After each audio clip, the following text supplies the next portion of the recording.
All right, to my artists, producers, singers, songwriters, guitarists, here's how you stop overthinking everything when it comes to playing the guitar. 3 tips. Tip number one, learn your fretboard. So you got 6 strings, right? Some got more strings, but let's just say you got a 6 string. You got the E string and the A string.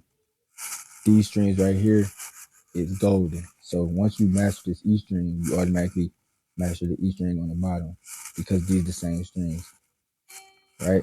So you master this E string, you learn each fret up to the 12th fret, then it just repeats itself after that. Same thing with the A string. Then you can go from that to learning your 7 chords and just bar chords. And you can take this E and A string and make any progression, modern day progression in modern music. So learn that fretboard key. To add on to tip number one, you learn K system. You can Google that videos everywhere. If y'all want me to get deep into that, let me know. But K system will help you learn that fretboard even more. It's 5 shapes that spell out cage. So the C shape, the A shape, the G shape, the E shape, and the D shape. And you can make chords. You can find your chords out of that. It just gives you a way better visualization of the fretboard. You can find your chords out of that. You can find your scales, certain scales in each shape. And I mean, it goes so deep.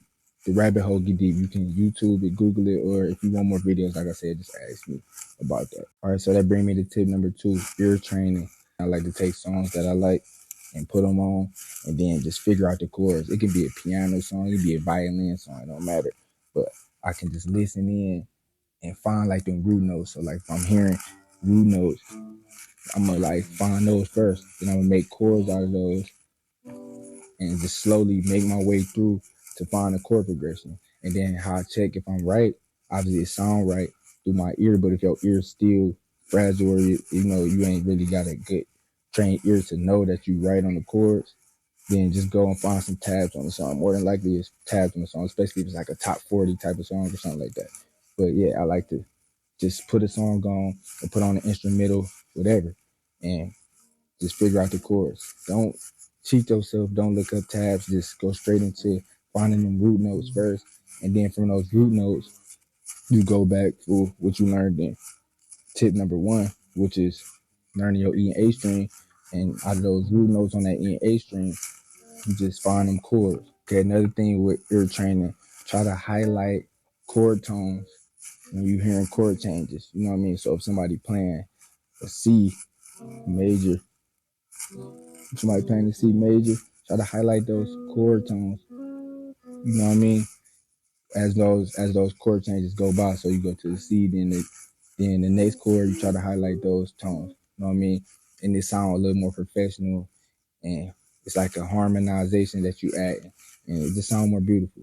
Now, last but not least, tip number 3, rhythm. So what I do is always put on the metronome whenever you strumming or practicing anything you do, put on a metronome. If you learn the song, like put on the metronome. You know what I mean? Like when you really get to them chord changes. Obviously, when you just learning the first chords or the shapes or whatever it is, take your time, get it under your fingers. But once you start putting things together and doing chord changes, turn that metronome on. Also, when it comes to strumming, make sure you're strumming with that metronome. And even before you even start doing actual chords, just mute the strings and just sit there sometimes, just go about your time and just do different patterns or have that metronome going and you just getting it under your rhythm, getting your rhythm together. Like you do it slow and speed the tempo up maybe by like 10 BPM every time and get faster and faster. Take your time, change rhythms up. You can Google YouTube rhythms if you want some of those type of exercises. Let me know. I might get into those type of videos. Only if y'all like it, just let me know. Also, do the same thing with finger picking. So if you're doing chords, just learn different finger picking patterns. You know what I mean? And just have your metronome playing and do different finger picking techniques, finger picking styles, and do that repeatedly. Your rhythm should be getting up there, especially when you're doing that with chord changes and you take your time. Always remember, start slow. Those are the 3 tips. If y'all like this video, drop it a like. I'm gonna catch y'all on the next one. Make that thing stick out, it look edible. Hold on, wait, I'm tripping, we just fell out. Got me thinking sexual. It's hard to do without. To be honest, ain't really too much better to do.